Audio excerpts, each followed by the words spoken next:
ঈদ উল ফিতরের নামাজের নিয়ত ও নিয়ম কি? নিয়ত তো হলাম ঈদের ফিতরের নামাজ পড়তেছি, এই ইন্টেনশন যথেষ্ট যে আমি ঈদের নামাজ পড়তেছি, এটা ফজর না। ঈদের নামাজ পড়তেছি, এটা নর্মাল এশাক না। ঈদের নামাজ পড়তেছি, এটা জোহর না। এই যে পার্থক্য আছে, এই নিয়ত আছে, এটুকুই যথেষ্ট আপনার। এটাই হলো নিয়ত। মূলত আলাদা মুখে নাওয়াইতুয়ান ইত্যাদি ইত্যাদি এগুলো বলার দরকার নাই।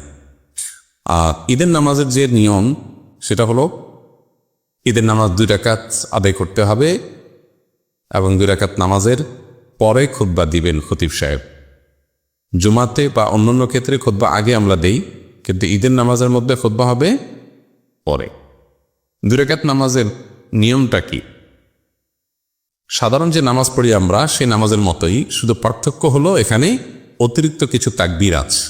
এই পার্থক্যটা আছে। অনেকে ঈদের নামাজ পড়তে গিয়ে একটু বছরে 1বার 2বার হয় যেহেতু ভুলে যান এবং গ্যাঞ্জাম লাগায় ফেলেন।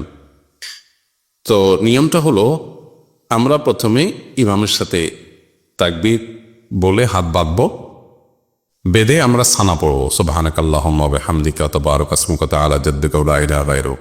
অন্য সানাও আছে, আল্লাহুম্মা বা'আদ বাইনি ওয়া বাইনা খাতায়ায়া কামা বা'আদতা বাইনাল মাশরিক ওয়াল মাগরিব। সানা যেটা আছে এটা পড়ো। সানা পড়া শেষ, এরপরে অতিরিক্ত তাকবীর দিবেন ইমাম সাহেব। এই অতিরিক্ত তাকবীর আমরা কান পর্যন্ত হাত তুলব এবং হাত ছেড়ে দিব। অতিরিক্ত তাকবীর কয়টা দিব এটারই মত পার্থক্য আছে। 2 মতের সপক্ষেই বিশুদ্ধ হাদিস রয়েছে। এ সম্পর্কে বিস্তারিত জানতে চাইলে ডক্টর খন্দকার আব্দুল্লাহ জাহির আলাদা বই আছে এটার উপরে, ঈদের সালাতের তাকবীর নিয়ে, সেটা দেখতে পারেন। অর্থাৎ অতিরিক্ত তাকবীরের সংখ্যা 6 তাকবীর হানফি মাযহাব অনুযায়ী, অন্যান্য মাযহাব অনুযায়ী 12 তাকবীর। এই দুইটাই বিশুদ্ধ। তো অতিরিক্ত যে তাকবীর সানা পড়ার পর ইমাম সাহেব দিবেন, আমরা সাথে সাথে বলবো আল্লাহু আকবার, আল্লাহু আকবার, আল্লাহু আকবার। 3টা তাকবীর হতো, প্রথম 2টাতে হাত ছেড়ে দিবেন, তৃতীয় তাকবীরের পরে হাত বেঁধে ফেলবে। এবার ইমাম সাহেব সূরা ফাতিহা পড়বেন, অন্য সূরা মিলাবেন, রুকু করবেন, সিজদা করবেন, আবার দ্বিতীয় রাকাত শুরু করবেন। দ্বিতীয় রাকাতে তাকবীরটা হবে শেষে। ইমাম সাহেব দাঁড়ায় সূরা পড়বেন, সূরা ফাতিহা পড়বেন, সূরা মিলাবেন, এরপরে আল্লাহু আকবার, আল্লাহু আকবার, আল্লাহু আকবার, অতিরিক্ত তাকবীর দিবেন 3টা আর মাযহাব অনুযায়ী, আর শেষে আরেকটা তাকবীর দিয়ে রুকুতে যাবেন। তাহলে 4টা হবে লাস্টে, 3টা অতিরিক্ত তাকবীর, একটা রুকুর তাকবীর, ব্যাস। এরপরে যথারীতি নামাজ, আত্তাহিয়াতু, দোয়া, মাসুরা, দুরূদ করে আমরা সালাম ফেরাব। এ হলো নামাজ। তাহলে শুধুমাত্র অতিরিক্ত তাকবীরগুলো প্রথম রাকাতে সানা পড়ার পরে সূরা ফাতিহার আগে, আর দ্বিতীয় রাকাতে অতিরিক্ত তাকবীরগুলো হবে রুকুতে যাওয়ার আগে, সূরা ফাতিহা সূরা বানানোর পরে। তাকবীরগুলো মুখে বলবো, বলার সময় হাত উত্তোলন করে আবার হাত ছেড়ে দেব, বাস। এছাড়া আর কোনো পার্থক্য নেই। ঈদের নামাজের পরে ইমাম সাহেব খুতবা দিবেন, তখন মনোযোগের সাথে খুতবা শ্রবণ করতে হবে।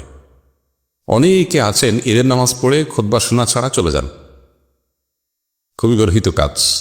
খুতবা শুনতেই হবে। সো ঈদের নামাজের গুরুত্বপূর্ণ অংশ খুতবা শোনা। খুতবা শোনা ছাড়া যাওয়া জায়েজ নাই। অবশ্যই আপনাকে ঈদের নামাজের পরে খুতবা শুনে তারপরে যেতে হবে। ছেলেদের জন্য কোন কোন পোশাক পরা নিষেধ? ছেলেদের জন্য পোশাকের ক্ষেত্রে মৌলিক নীতিমালা, অবশ্য মেয়েদের ক্ষেত্রেও মৌলিক নীতিমালা হলো যে কোনো পোশাক করতে পারবে।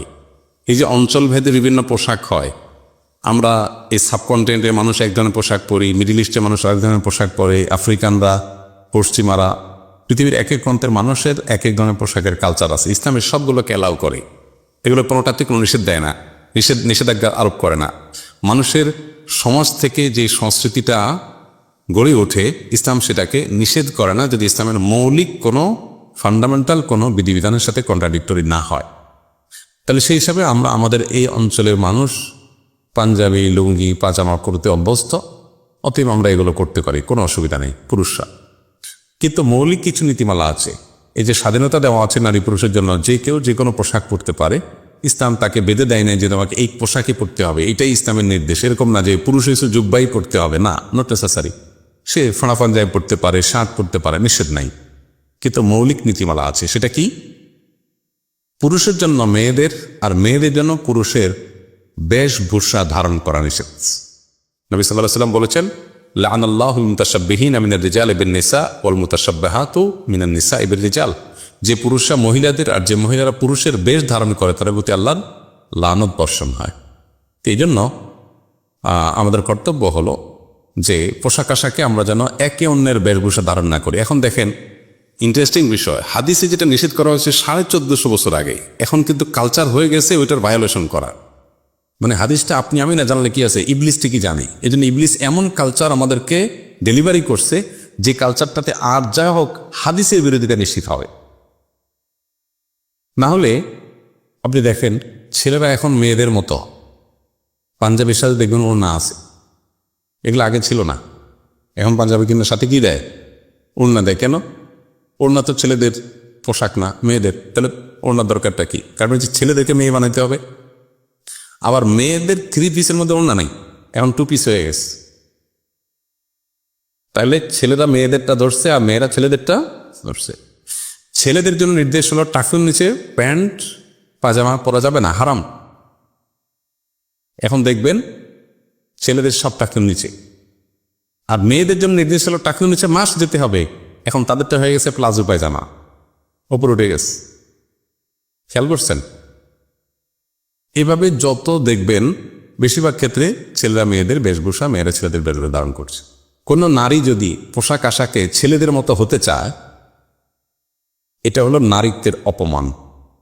তার মানে তিনি নারী হিসাবে অপমান বোধ করছেন, তিনি আসলে নারী হিসাবে লজ্জিত। নারী হওয়াটাকে তিনি ছোট মনে করতে যেন পুরুষ হওয়ার চেষ্টা করতেছেন। এটা নারীত্বের জন্য অপমান। নারী হিসাবে থাকাটা তার জন্য সম্মানের।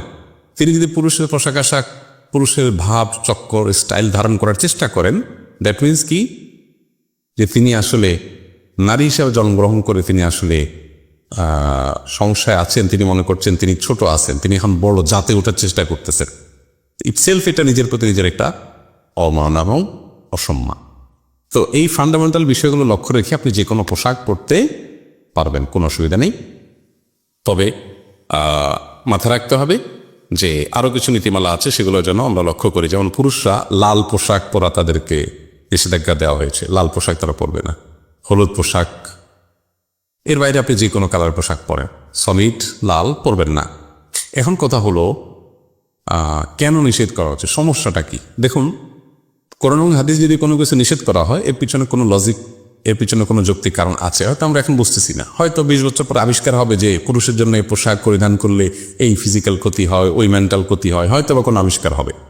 আবিষ্কার হোক আর না হোক, হাদিসে যে নিষেধ থাকে সেটা মেনে চলার মধ্যে আমাদের জন্য কল্যাণ আছে।